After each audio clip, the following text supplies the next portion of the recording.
On a appris la maladie il y a 3 ans, donc Charlie était beaucoup plus jeune que Hugo à l'époque.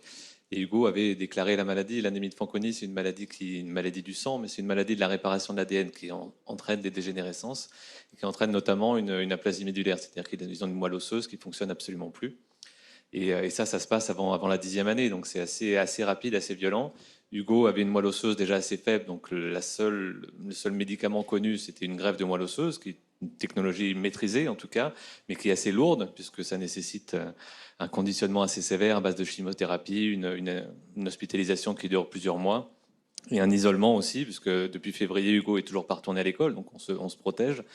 Et Charlie, qui était beaucoup plus jeune, bah, on a eu cette chance de pouvoir profiter d'une moelle osseuse qui était encore un peu plus productive, en tout cas avec des cellules souches en plus grand nombre, et profiter de ce médicament qui vient prélever ces cellules, qui vient modifier, identifier le bon gène, le corriger, et ensuite le Donc ça, c'est de la réinjecter ses propres thérapie cellules. génique.